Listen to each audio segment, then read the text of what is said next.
Welcome back to No Hair, All Heart. Your author and host, Mookie Spitz, reading from section 31, Hiss and Making Up. So, asked Jonnie, putting out his stub inside a bobblehead ashtray shaped like the hollowed-out skull of Richard Milhouse Nixon, 37th President of the United States of America. So what, retorts Casey, taking off the mask and sliding it back inside their afro, which envelops it like a sponge, a multi-dimensional vortex. Jonnie wonders what else is lurking inside. Do you think we can build it? Build what? What? Wheezes Casey again, hands fluttering. A machine that can jump somebody to another universe, exclaims Jonnie with the confidence and enthusiasm of a shameless bullshitter giving a pep talk to kindergartners. No, don't think we can build it. That sounds like a maybe. That sounds like a no. I feed my kitty tonight. I feed my kitty every night. I see what you did there. Meow, says the cat, ears perking up and tail flapping, channeling the growing feeling in the room that either this new partnership will soon go nowhere or change everything. Their power dynamic, spontaneous and obvious within minutes of meeting, is the first glitch, ready to set the whole house of cards on fire. Quick and definitive insight. The doc is the dom. Jonnie doesn't mind getting a good beating, has a fetish for it actually, but not in a business context, let alone a project of this scale. Too much is riding on this one for him to be ridden. Yet the catharsis igniting between them has compressed months of back and forth and give and take into a few seconds of intense mano a mano. Radical candor cutting right to the chase. Yes, violent confrontation erupted spontaneously and came at high risk. But now that the smoke is clearing, their baseline is established, equilibrium easier to maintain, trajectory more clear.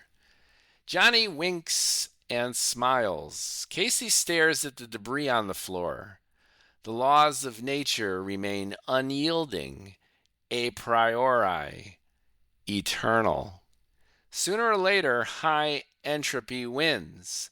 Lowest energy state achieved and held. The two are indeed back to where they started, having perhaps gained a few insights about each other. Despite and perhaps due to the rapid assault, they have more data, seem more at ease. The doc soon realizes that Jonnie has zero interest in identity, theirs or anyone else's. His own self-image and behavioral peccadillos making any homo or transphobia a moot point. Instead, Jonnie's problem is his congenital, chronic, and ever-worsening dopamine deficiency, a somewhat legitimate excuse for not being able to keep his face or other parts shut. Jonnie's compulsion for annoying people is also at play, more or less the same thing. Satiated for now, Fazoolie shifts his narrow focus to the task at hand, recruiting his project's R&D lead. Can you move down to Chicago for the summer? He tries again, having learned that the best way to avoid early objections is to start prematurely talking about a deal already happening. Data must transfer from the device user to a Processor, continues the prof, as if Jonnie didn't say anything, and while staring into a corner as if Jonnie wasn't even in the same room. I'll take that as a yes, nods Jonnie, as two can play at this autistic game. Our hero, already diagnosed and ineffectively treated for so many DSM 5 categories, the pros have lost track. The processor must then convert the data, the prof goes on, to the manifestation of a continuous multidimensional world line outside our own universe's space-time coordinate system.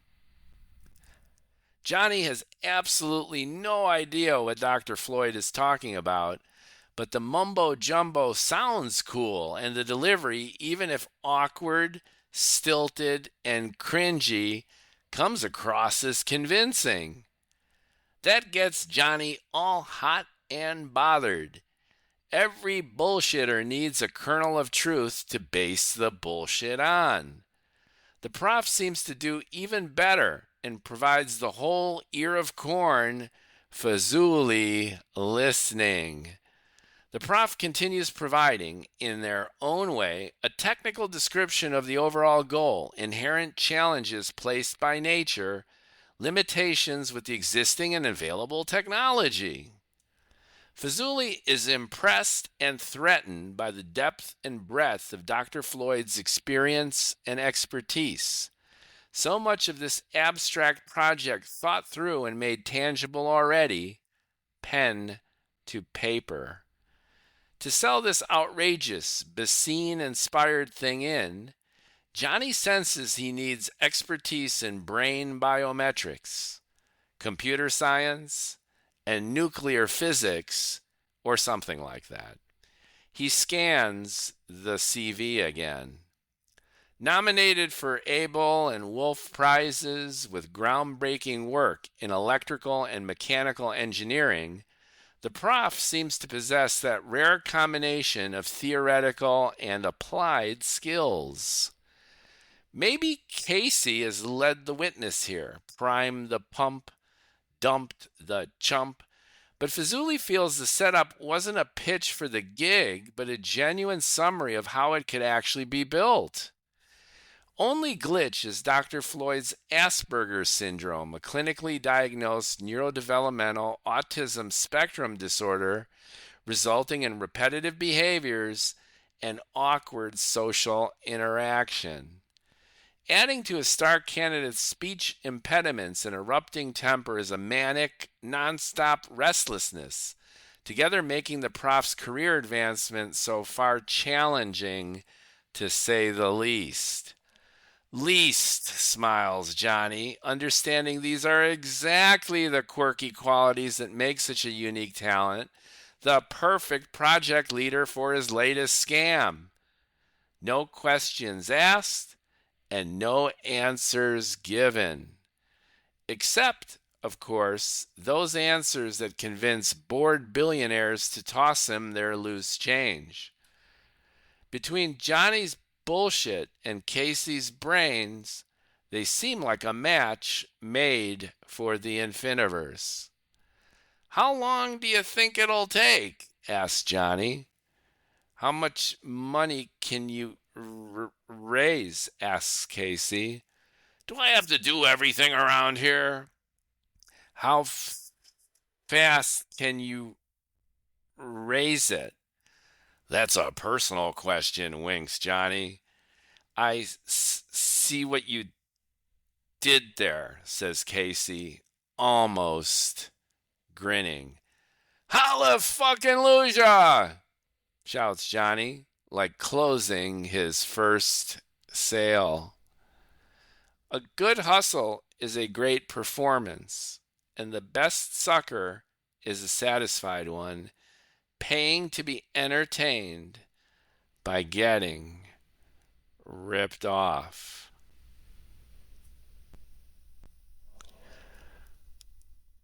Thanks for listening. Let's see if Casey goes for it.